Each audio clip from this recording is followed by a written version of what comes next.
Well, what is up guys? Welcome back to the channel. Welcome back for another video. So today is the day we're going to be installing lowering springs and wheel spacers on my 2018 Volkswagen Golf R. So we got everything we need right there. It is very hot outside today. It's like 96 degrees. So we're gonna take our time with this. We're gonna be probably sweating.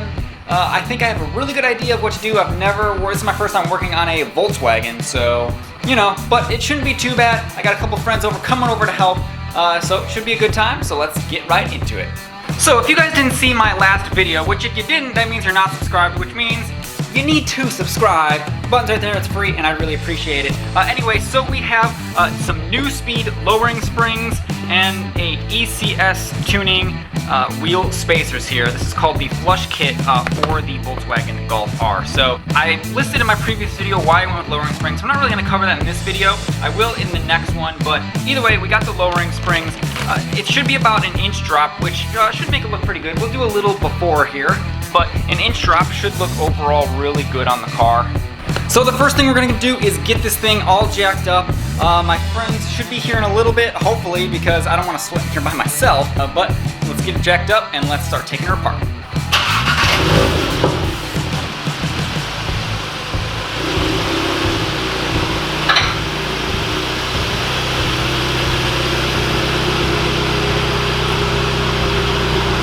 Alright, before I dig into it, let me give you guys a rundown of what is necessary in order to do this. So, I know on a lot of videos they called for the axle to actually be removed down back there. Now, those were on Mark 7s. This is a Mark 7.5, and I actually don't see the bolts in there that were in the Mark 7 video. So, either way, I wasn't planning on doing that. What you can actually do is, after you disconnect the sway bar right here, we have to disconnect these down here, and then obviously if it lights up a little bit, we have to get the strut bolt out here.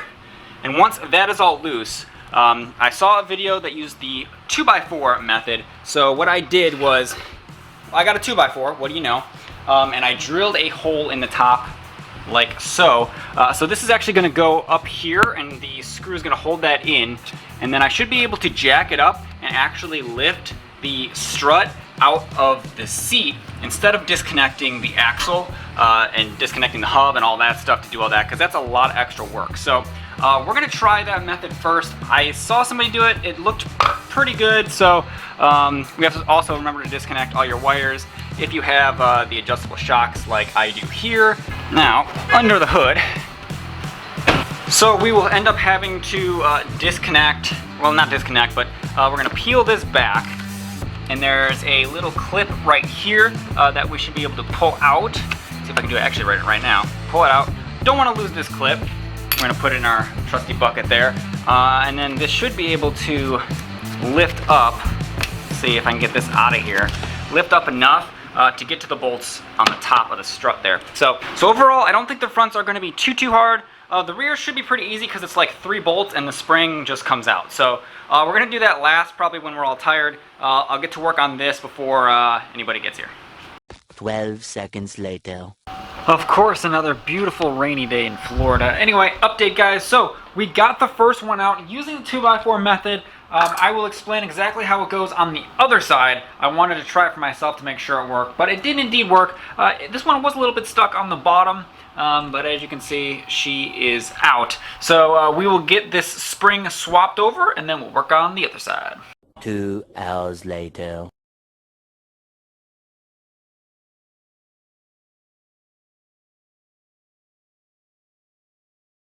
Alright, big update. First off, we got Aaron here. He popped up to help in.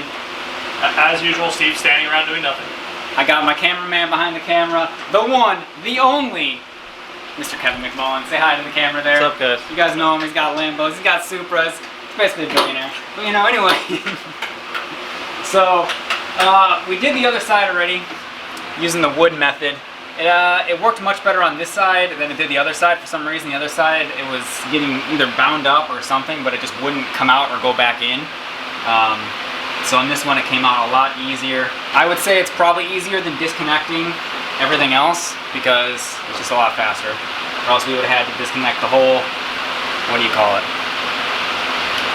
axle, assembly. the whole hub assemble, axle, all that. They all want to take all that out. So make sure you have the clutch spreader tool though, because that tool is like $8, and it does make a difference versus trying to like wedge a screwdriver in there and not get anything done. So we just got to take the top bolts off here, take this out, and we'll put the new spring on and show you guys what it looks like. There you go.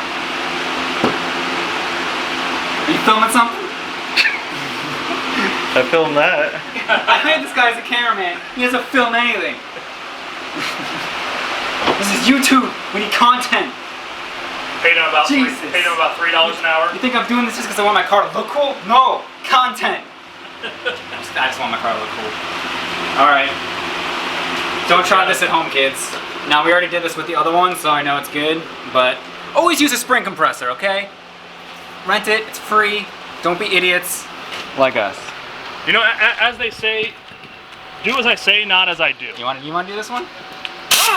He can use the gun. He likes using the gun. It's not just the right Oh, one. that's probably the wrong size bit. Is it a 20? Are we professionals? Here.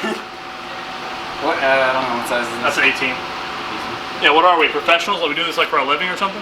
Before we take it off, where does this line up? Okay, so this is lined up here. Gotcha. So there are some arrows. If you pay attention right here, this locks into this piece here, and it should be facing this direction.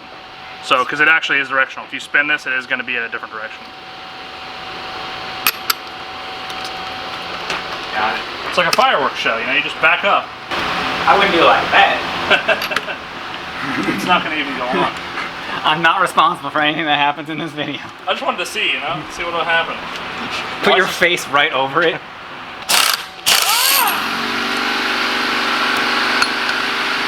Nothing.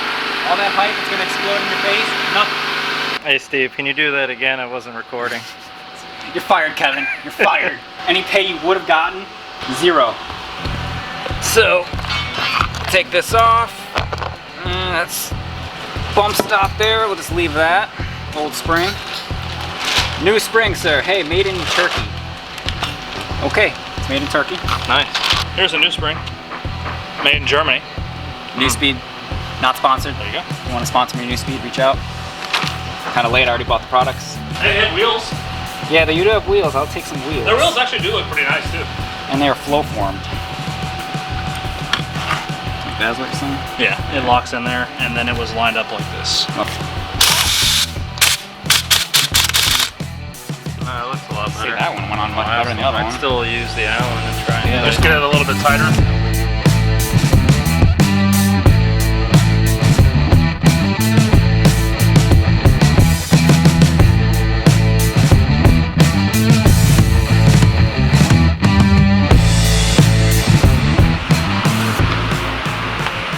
Kevin from cameraman to mechanic. Yeah. Just like that. Steve's got me doing it. Yeah. So the back's out. So in the theory, it's easy. You know, you take the 3 bolts, this comes out, you take it out. A little bit of a pain. A lift would help a lot. Yeah, a lift would help a lot. But basically, the 3 bolts, it pops down. We're gonna load up the new spring in here. Hopefully, be able to finagle it back in. Figure out which way it goes. Finally get this thing on the ground. So you think it goes this way? Probably. 8 hours later. What's up, guys? So it is the next morning. So unfortunately last night, I think we left off with the front being done and we were working on the rear. Now I was trying to break one of the bolts loose on the rear and my hand slipped off of the wrench and bent my thumb back pretty bad. So I actually ended up spraining my hand yesterday when we were halfway done with the back. So I didn't really film anything else. Shout out to my friend Kevin, who really stepped up and helped me finish the back side of the car since I couldn't use my right hand. Of course, it's gotta be my right hand. If you guys wanna check out Kevin's channel, link in the description below. Thanks again, Kevin. Here is the end result. So we got her all down. Everything is all done. I'll pull her out here in just a second so you guys can see the fitment. The rear was pretty easy. I don't know if you guys can really see, but there was literally just 1, 2 bolts there, the sway bar bolt there, and then the whole thing just comes down and sliding it in. Luckily, after we kind of figured it out, it only took about 20 minutes to do this side here. But as you can see, we also do have the spacers on. So you can see here, she's looking pretty good. So the back before was about a 3-finger gap. We're down to about a tight 1. There is 10 millimeter spacers in the front, 17 millimeter spacers in the back for these stock wheels. We will be getting new wheels for the car. I'm just not sure what I really want to go with yet. So I'll probably have these for a little bit. And actually, I don't mind the look of these wheels. I thought about getting them powder coated black, but so I did just put spacers on for now. Now the front used to be a 2-finger gap. We got about a 1-finger gap there. So like I said, honestly, we were in a rush yesterday. We threw everything down, put the car on the ground, and I haven't even moved it out of the driveway and back in just to see. So I haven't even driven it yet, which is probably what I'm going to go do now, just to make sure everything's all good. Everything's torqued down and everything, but we'll go on the first drive, make sure there's no other issues with it. But let's pull it out so you guys can see the actual stance. Alright guys, so there you have it, the final product. She looks so much better. I don't know if the camera's really picking this up. It's hard to tell what cars look like before, but yeah, it looks so much better. Finally, I don't have to worry about the stance too much. So it's just low enough to get rid of the wheel gap, but not low enough to necessarily slam the car or anything like that. It might settle a little bit, not sure. It's supposed to be an inch drop all around, and it's definitely about an inch drop. So you can see here the front, and then the back is pretty perfect. There's the back there. Back on this side.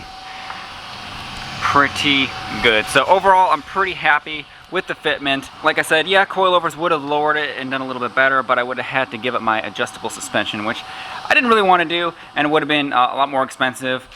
So for now, this looks pretty good. I'm really happy with the look, and maybe bags one day, but for right now, this is just my daily driver, so I'm not going too crazy with it. I just want to go for a really clean look.